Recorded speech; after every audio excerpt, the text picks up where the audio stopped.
കൺസ്ട്രക്ഷന് വേണ്ടി നമ്മൾ ഉപയോഗിക്കുന്ന എക്യുപ്മെന്റ് നിങ്ങൾ കണ്ടിട്ടുണ്ടാവും. എന്നാൽ അതേ എക്യുപ്മെന്റ് എങ്ങനെയാണ് നിർമ്മിക്കുന്നത് എന്നുള്ളത് നിങ്ങൾ കണ്ടിട്ടുണ്ടോ? സിമെന്റ് ഒക്കെ വളരെ ഈസി ആയിട്ട് തന്നെ നമുക്ക് മിക്സ് ചെയ്ത് കൊട്ടാൻ പറ്റുന്ന ഒരു അടിപൊളി മെഷീൻ കേട്ടോ. 360 ഡിഗ്രിയിൽ നമുക്ക് കറക്കിയെടുക്കാൻ പറ്റുന്ന സിമെന്റ് മിക്സറാണ്. 25 ഫീറ്റ് വരെ നമുക്കിത് ഹൈറ്റിൽ പോയിട്ട് നമുക്ക് മെയിൻ്റെനൻസ് വർക്കുകളൊക്കെ ചെയ്യാൻ പറ്റുന്ന ഒരു മിനി ലിഫ്റ്റ് ആണ്. ഇത് കാണുമ്പോൾ തന്നെ അറിയാം ഏറ്റവും വലിയൊരു കോൺക്രീറ്റ് മിക്സർ ആണെന്നുള്ളത്. ഇതൊക്കെ നമ്മൾ കണ്ടിട്ടുണ്ടാവും കേട്ടോ. നമ്മൾ മണലൊക്കെ ചലിക്കാൻ ഉപയോഗിക്കുന്ന സാധനമാണ് കേട്ടോ. ഈ ഒരു ക്രെയിൻ ഉണ്ടല്ലോ, ഇത് ഉപയോഗിച്ച് 500 കിലോ വരെ നമുക്ക് തൂക്കിയെടുക്കാം. നമ്മൾ കൊണ്ടുവരുന്ന റോ മെറ്റീരിയൽസ് ആദ്യം കട്ട് ചെയ്തെടുക്കുന്നത് ഇവിടെ നിന്നാണ്.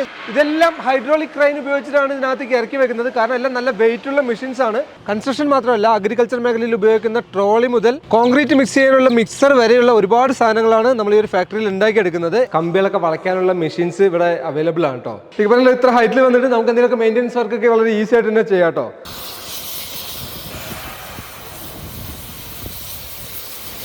കൺസ്ട്രക്ഷൻ മേഖലയിലുള്ളവർക്ക് ഉപകാരപ്രദമായിട്ടുള്ള ഒരു വീഡിയോ ആണിത്. ഗ്രീൻ മാംഗോ കസിൻസ് ഇപ്പോൾ ഉള്ളത് കോയമ്പത്തൂരാണ്. കോയമ്പത്തൂർ ES ഇൻഡസ്ട്രിയിലാണ് വന്നിട്ടുള്ളത്.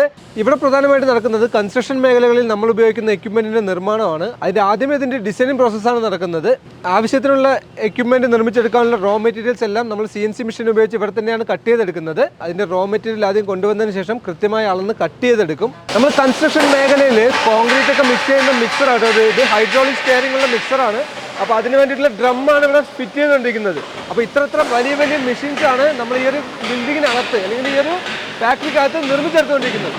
കോൺക്രീറ്റ് മിക്സറിന്റെ ഫൈനൽ സ്റ്റേജിലാണ് നമ്മളിപ്പോൾ നിൽക്കുന്നത്. അപ്പോൾ ഇതിന്റെ പെയിന്റിംഗ് വർക്ക് എല്ലാം കഴിഞ്ഞിട്ടുണ്ട്. അപ്പോൾ ഇതാണ് ഇതിന്റെ ഒരു എഞ്ചിൻ. ഇതെല്ലാം ഹൈഡ്രോളിക് ക്രെയിൻ ഉപയോഗിച്ചിട്ടാണ് ഇതിനകത്തേക്ക് ഇറക്കി വെക്കുന്നത്. കാരണം എല്ലാം നല്ല വെയിറ്റ് ഉള്ള മെഷീൻസ് ആണ്. ഇപ്പോൾ ഈ കാണുന്ന എഞ്ചിൻ ആണെങ്കിലും നല്ല രീതിയിൽ വെയിറ്റ് ഉള്ള സാധനമാണ്. അപ്പോൾ ഇത് കൃത്യമായിട്ട് സേഫ് ആയിട്ടാണ് ഇതിനകത്തേക്ക് ഇറക്കി വെക്കുന്നത്. ES ഇൻഡസ്ട്രിയുടെ സ്റ്റാഫ് അക്ഷര മാഡം നമ്മുടെ ഇവിടെ ഉണ്ട്. അപ്പോൾ മാഡം, ഈ ഒരു ഫാക്ടറി തുടങ്ങിയിട്ട് എത്ര വർഷമായി? സർ 40 വർഷമായി. അപ്പോൾ നമ്മളിവിടെ എന്തൊക്കെയാണ് മാനുഫാക്ചർ ചെയ്തുകൊണ്ടിരിക്കുന്നത്? Sir mini mixer, cement mixer, gear mixer, hand mixer, ചെറിയ മെഷീനിലിരുന്ന് വലിയ മെഷീൻ വരയ്ക്കും ഉണ്ട്. Trolley, bending machine, cutting machine, scaffolding lift, mini lift എല്ലാമേ ഉണ്ട്. ബിൽഡിംഗ് കൺസ്ട്രക്ഷന് വേണ്ടി എല്ലാ എക്യുപ്മെന്റ്സും നമ്മുടെ കയ്യിൽ കിട്ടും. അതായത് ഒരു കൺസ്ട്രക്ഷന് വേണ്ടിയിട്ടുള്ള A to Z സാധനങ്ങൾ നമ്മളിവിടെ ഉണ്ടാക്കിയെടുക്കുന്നുണ്ട്. എല്ലാം ഓൺ മാനുഫാക്ചറിംഗ്. ഹൂക്ക് ട്രാലിയാണ്, മിനി ലിഫ്റ്റ് യൂസ് ചെയ്യുന്ന ട്രാലിയാണ്. 3.5 CFT വരും ഈ ട്രാലി. വേറെ ഒരുപാട് വെറൈറ്റി ട്രോളികളൊക്കെ ഉണ്ടല്ലോ. ഹോളോ ബ്ലോക്ക് ട്രാലി ഉണ്ട്. ഇത് ഹൂക്ക് ട്രാലി വരും, അത് നോർമൽ ട്രാലി വരും. അതായത് ഒരുപാട് വെറൈറ്റി തരത്തിലുള്ള ട്രോളികൾ ഇവിടെ ഉണ്ടാക്കിയെടുക്കുന്നുണ്ട്. കാരണം കൺസ്ട്രക്ഷൻ പർപ്പസിനായിക്കോട്ടെ, നമ്മൾ അഗ്രികൾച്ചർ പർപ്പസിന് വരെ ഉപയോഗിക്കാൻ പറ്റുന്ന ട്രോളികൾ ഇവരിവിടെ ഉണ്ടാക്കിയെടുക്കുന്നുണ്ട് കേട്ടോ. അത് വ്യത്യസ്തമായിട്ടുള്ള കളറുകളിലും വ്യത്യസ്ത ഷേപ്പുകളിലുള്ള ട്രോളികളാണ് ഇവിടെ ഉണ്ടാക്കിയെടുക്കുന്നത്. ഇത് വന്നിട്ട് 1 ബാഗ് വിത്തൗട്ട് ടോപ്പർ വരും. സ്റ്റാൻഡേർഡ് നോക്കി പറഞ്ഞാൽ 4 mm കോൺ വരും. ഈ കോൺ തിക്നെസ്. താഴത്തെ ഡ്രം നോക്കി പറഞ്ഞാൽ 25 mm തിക്നെസ് വരും. എഞ്ചിൻ നോക്കി പറഞ്ഞാൽ 6 HP 6 HP Kirloskar diesel engine വരും. ഇതിൽ വന്നിട്ട് ഫുൾ റൊട്ടേഷൻ ഉണ്ട്, ഹാഫ് റൊട്ടേഷൻ ഉണ്ട്. അപ്പോൾ ഇതുപോലുള്ള മെഷീൻസ് ഒക്കെ നമ്മൾ ധാരാളം കണ്ടിട്ടുണ്ടാവും. ഇത് കോൺക്രീറ്റ് മിക്സ് ചെയ്യുന്ന മെഷീൻസ് ആണ്. അപ്പോൾ അതിന്റെ തന്നെ വെറൈറ്റി ആയിട്ടുള്ള പല സൈസിലും ഷേപ്പിലുള്ള മെഷീൻസ് ആണ് ഇവിടെ ഓൺ ആയിട്ട് മേക്ക് ചെയ്തുകൊണ്ടിരിക്കുന്നത്. ചേച്ചി, ഇതൊരു വലിയ മെഷീൻ ആണല്ലോ. ഇതിന്റെ പേരെന്താണ്? സാർ, ഇത് വന്നിട്ട് 1 ബാഗ് ഹൈഡ്രോളിക് ഡിജിറ്റൽ ടൈപ്പ് ആണ്. വെയിറ്റ് മെഷീൻ ഇതിൽ ഫിറ്റ് ചെയ്തിട്ടുണ്ട്. ഇതിൽ എത്ര വെയിറ്റ് എല്ലാമേ നിങ്ങൾക്ക് ഇതിലേ അറിയും സർ. സാധാരണ മെഷീനിൽ നമുക്ക് അറിയാൻ പറ്റില്ലല്ലോ. അറിയാൻ പറ്റില്ല. നോർമൽ മെഷീനിൽ അറിയാൻ പറ്റില്ല. ഇത് വെയിറ്റ് ബാച്ചിങ്ങിന് തനി നമ്മൾ ചെയ്തു കൊടുക്കുന്ന മെഷീനാണ്. ശരിക്കും പറഞ്ഞാൽ ഈ ഒരു മിക്സറിന്റെ പ്രത്യേകത എന്ന് വെച്ച് കഴിഞ്ഞാൽ ഇതിനകത്ത് അഡീഷണൽ ആയിട്ട് ഒരു ഹോപ്പർ വരും. ഇതൊരു വലിയ മെഷീൻ ആയതുകൊണ്ടാണ്. അപ്പോൾ അതിനകത്ത് നമുക്ക് ഈസി ആയിട്ട് നമുക്ക് കോൺക്രീറ്റ് മിക്സ് ചെയ്ത് കഴിഞ്ഞാൽ വളരെ ഈസി ആയിട്ട് നമുക്ക് ഈ ഒരു ഡ്രമ്മിനകത്തേക്ക് കൊട്ടാൻ വേണ്ടിയിട്ടാണ് ഈ ഒരു ഹോപ്പറിനകത്ത് സെറ്റ് ചെയ്തിട്ടുള്ളത്. അപ്പോൾ വലിയ കൺസ്ട്രക്ഷനൊക്കെ നടക്കുന്ന സ്ഥലങ്ങളിൽ നമുക്ക് ഈ ഒരു മെഷീൻ നമുക്ക് ഉപയോഗിക്കാവുന്നതാണ്. ചില ഹോപ്പർ വെച്ച മെഷീനിൽ 3 ടൈപ്പാണ്. ക്ലച്ച് മോഡൽ ഒന്ന് വരും, ഹൈഡ്രോളിക് നോർമൽ ഒന്ന് വരും, അப்புறம் പവർ സ്റ്റിയറിംഗ് ഒന്ന് വരും. പവർ സ്റ്റിയറിംഗ് നോക്കി പറഞ്ഞാൽ നിങ്ങൾക്ക് ഓപ്പറേറ്റ് ചെയ്യാൻ ഒരു ലിവർ വരും, ഡ്രം ഓപ്പറേറ്റ് ചെയ്യാനും ഒരു ലിവർ വരും. പവർ സ്റ്റിയറിംഗ് 2 ലിവർ വരും ആ മെഷീൻ. സർ, ഇത് വന്നിട്ട് മിനി മിക്സർ ടൈപ്പ് വരും. നമുക്ക് കോൺക്രീറ്റ് ഒക്കെ ചെയ്യുമ്പോൾ ഉപയോഗിക്കുന്ന മിക്സറാണ്. അതെ, സ്റ്റെയറിംഗ് വെച്ചിട്ട് നിങ്ങൾക്ക് 2 സൈഡും കൊട്ടാം. ഈസിയാണ്. നമുക്ക് എത്ര ചട്ടി വരെ നമുക്ക് കവർ ചെയ്യാൻ പറ്റും? ടോട്ടലാ 7 ചട്ടി കലക്കാം സർ. സർ, ഇത് വന്നിട്ട് സിമെന്റ് മിക്സർ ആണ്. 1 HP മോട്ടർ വരും. 7 ചട്ടി പിടിക്കും സർ. ഇതിന്റെ ഫൂട്ടിലാണ് ഇതിന്റെ കൺട്രോൾ ചെയ്യുന്നത്. അപ്പോൾ ഇതൊന്ന് ചവിട്ടി കഴിഞ്ഞാൽ നമുക്കിത് വളരെ 360 ഡിഗ്രിയിൽ നമുക്കിത് കറക്കിയെടുക്കാം. 360 ഡിഗ്രിയിൽ നമുക്ക് കറക്കിയെടുക്കാൻ പറ്റുന്ന ഒരു അടിപൊളി സിമെന്റ് മിക്സറാണ്. ഇതൊക്കെ നമ്മൾ കണ്ടിട്ടുണ്ടാവും കേട്ടോ. നമ്മൾ മണലൊക്കെ ചലിക്കാൻ ഉപയോഗിക്കുന്ന സാധനമാണ് കേട്ടോ. പക്ഷേ നമുക്ക് ഇതിന്റെ പ്രത്യേകത എന്ന് വെച്ച് കഴിഞ്ഞാൽ നമുക്കത് കൈകൊണ്ട് ചുറ്റുന്ന സാധനമുണ്ട്. പിന്നെ മോട്ടോർ ഉപയോഗിച്ച് സെറ്റ് ചെയ്യുന്ന ചലിക്കുന്ന മെഷീൻസും ഇവിടെ അവൈലബിൾ ആണ്. കോൺക്രീറ്റ് മിക്സ് ചെയ്യുന്ന മെഷീൻസ് മാത്രമല്ല, നമ്മുടെ വാർപ്പൊക്കെ ചെയ്യുന്ന സമയത്ത് നമ്മൾ ഉപയോഗിക്കുന്ന ജാക്കിയും സ്പാനും വരെ ഇവിടെ അവൈലബിൾ ആണ്. അത് വ്യത്യസ്തമായിട്ടുള്ള സൈസിലും ഷേപ്പിലുള്ള സാധനങ്ങൾ ഇവിടെ അവൈലബിൾ ആണ്. ഇത് ലാഡർ ലിഫ്റ്റ് വരും. എഞ്ചിൻ നോക്കി പറഞ്ഞാൽ 10 HP കിർലോസ്കർ ഡീസൽ എഞ്ചിൻ വരും. 40 മീറ്റർ റോപ്പ്, 54 അടി പൈപ്പ് സെറ്റ് വരും. 3 ഫ്ലോർ യൂസ് ചെയ്യാം.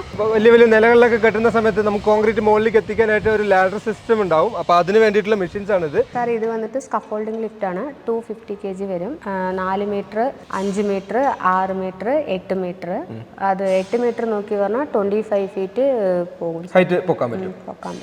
ഇത് ശരിക്കും പറഞ്ഞാൽ ഉപയോഗിക്കുന്നത് മെയിൻ്റനൻസ് വർക്കുകളൊക്കെ ചെയ്യാൻ വേണ്ടിയിട്ടാണ്. കാരണം നമുക്ക് ഈ ഒരു ഹൈറ്റിലൊക്കെ മെയിൻ്റനൻസ് ചെയ്യാൻ വേണ്ടിയിട്ട് നമുക്ക് ഇതൊരു ചെറിയ ലിഫ്റ്റ്, മിനി ലിഫ്റ്റ് ആയിട്ട് തന്നെ ഉപയോഗിക്കാം. അപ്പോൾ ഈ ഹൈറ്റിൽ മാത്രമല്ല, അതിൻ്റെ തന്നെ വ്യത്യസ്ത ഹൈറ്റിലുള്ള ലിഫ്റ്റുകൾ ഇവിടെ അവൈലബിൾ ആണ്. അത് നമ്മൾ കസ്റ്റമൈസ് ചെയ്ത് ഇവർ ചെയ്ത് തരുന്നതാണ്. സാർ ഇത് വന്നിട്ട് ഇമ്പോർട്ടഡ് മിനി ലിഫ്റ്റ് ആണ്. 8 mm റോപ്പ് തിക്നെസ് വരും. 250 kg കപ്പാസിറ്റി. മോട്ടർ വന്നിട്ട് ഓപ്പണിൽ ഉണ്ടാവും. ഇത് ക്ലച്ച് ടൈപ്പ് ആണ്. നിങ്ങൾക്ക് ഏതിൽ ഇത് വേണമെങ്കിലും അഡ്ജസ്റ്റ് பண்ணுற மாதிரி ഓപ്ഷൻസ് ഉണ്ട് ഇതിൽ. 6 ഫ്ലോർ യൂസ് ചെയ്യാം sir. 2 HP single face. 250 kilo വരെ നമുക്ക് ഈ ഒരു ക്രെയിൻ ഉപയോഗിച്ച് നമുക്ക് ക്യാരി ചെയ്യാൻ പറ്റും കേട്ടോ. കമ്പനി മേക്കാണ്, ESA make mini lift. 8 mm rope വരും. 2 HP സിംഗിൾ ഫേസ് ആണ്. മോട്ടർ വന്നിട്ട് ക്ലോസ് വരും. എല്ലാമേ റിമോട്ട് വർക്കിംഗ് തന്നെയാണ്. 250 kg കപ്പാസിറ്റി, 250 കിലോ വരും. 6 ഫ്ലോർ യൂസ് ചെയ്യാം. മോട്ടറിന് എല്ലാത്തിനുമേ 1 ഇയർ വാറണ്ടി ഉണ്ട്. എന്തെങ്കിലും പ്രോബ്ലം ആണെങ്കിൽ സൈറ്റിൽ വന്നിട്ട് സർവീസ് ചെയ്ത് കൊടുക്കും. സാർ ഇത് വന്നിട്ട് 500 kg 500 kg വരും. 5 HP 3 ഫേസ് മോട്ടർ വരും. ഇത് വന്നിട്ട് 6 ഫ്ലോർ യൂസ് ചെയ്യാം. കസ്റ്റമൈസ് ചെയ്ത് കൊടുക്കുകയാണ് ഇത്. എത്ര കിലോ വരെ നമുക്ക് 500 kg കപ്പാസിറ്റി വരുന്നുണ്ട്. സാർ ഇത് വന്നിട്ട് ബെൻഡിങ് മെഷീനാണ്. കമ്പികളൊക്കെ വളയ്ക്കാനുള്ള കമ്പികൾ വളയ്ക്കുന്ന മാതിരി മെഷീനാണ്. ഇത് 42 mm വരെ ബെൻഡ് ചെയ്യാം. അത് 32 mm വരെ ബെൻഡ് ചെയ്യാം. 3 ഫേസ് മോട്ടറാണ് വരുന്നത്. വേറെ എന്തൊക്കെ മെഷീൻസ് ഉണ്ട് ഇവിടെ? സാർ കട്ടിംഗ് മെഷീൻ ഉണ്ട്. കട്ടിംഗ് മെഷീൻ നോക്കിയാൽ 32 mm ഉണ്ട്. സിംഗിൾ ഡ്രം റോളർ ഉണ്ട്. സ്ക്രീഡ് വൈബ്രേറ്റർ ഉണ്ട്. ഇത് ഒവർ മെഷീൻ എയർ ത്രാമർ ഉണ്ട്. നമ്മളിപ്പോൾ കണ്ട മെഷീൻസ് മാത്രമല്ല, കൺസ്ട്രക്ഷൻ മേഖലയിലേക്ക് ഉപയോഗിക്കാൻ വേണ്ടിയിട്ടുള്ള 150-ലധികം മെഷീൻസ് ആണ് ഈ ഒരു ES ഇൻഡസ്ട്രിയിൽ ഉണ്ടാക്കിയെടുക്കുന്നത്. ഇനി എല്ലാവർക്കും അറിയേണ്ട ഒരു കാര്യം, നമുക്കിത് എവിടെയൊക്കെ ഡെലിവറി അവൈലബിൾ ആണ്? സാർ ഇത് വന്നിട്ട് ആൾ ഇന്ത്യ ഡെലിവറി ആണ്. എക്സ്പോർട്ട് ചെയ്യും. പുറത്തേക്ക് എക്സ്പോർട്ട് ചെയ്യും. അത് ശരി. നമുക്കിതിന് സർവീസും കാര്യങ്ങളൊക്കെ എങ്ങനെയാണ്? എല്ലാമേ നമ്മൾ ആൾ ഇവിടെ നിന്ന് പോവുകയാണ്. തനി സർവീസ് ഒക്കെ ഉണ്ട്. ആൾ ഇവിടെ നിന്ന് പോയിട്ടാണ് അവിടെ ചെയ്യുന്നത്. എല്ലാമേ ഓൺ സൈറ്റ് സർവീസ് ആണ്. എവിടെ വേണോ സർവീസ് സൈറ്റിൽ ഞങ്ങൾ പോയി എല്ലാമേ റെഡി ചെയ്ത് കൊടുക്കും. എല്ലാ എക്യുപ്മെന്റ്സിനും വാറണ്ടിയും കാര്യങ്ങളൊക്കെ 1 ഇയർ വാറണ്ടി ഉണ്ട് സാർ. ഒവ്വൊരു മെഷീനുക്കും ഒവ്വൊരു വാറണ്ടി കൊടുക്കും ഞങ്ങൾ. കൺസ്ട്രക്ഷൻ മേഖലകളിൽ നമ്മൾ ഉപയോഗിക്കുന്ന ഒരുപാട് മെഷീൻസ് ആണ് നമ്മൾ ഈ ഒരു വീഡിയോയിലൂടെ പരിചയപ്പെട്ടത്. ഗ്രീൻ മാംഗോ കസിൻസ് കോയമ്പത്തൂരുള്ള ES ഇൻഡസ്ട്രിയിൽ വന്നു. ഇതുപോലുള്ള മെഷീൻസ് ഒക്കെ എങ്ങനെയാണ് ഉണ്ടാക്കുന്നത്, അതിന്റെ വർക്കിംഗ് ഒക്കെ എങ്ങനെയാണെന്നുള്ളത് നമ്മൾ ഈ വീഡിയോയിലൂടെ കണ്ടു. വീഡിയോ നിങ്ങൾക്ക് ഇഷ്ടപ്പെട്ടെന്ന് വിചാരിക്കുന്നു. അടുത്തൊരു വീഡിയോയിൽ കാണുന്നവർ എല്ലാവർക്കും ബൈ.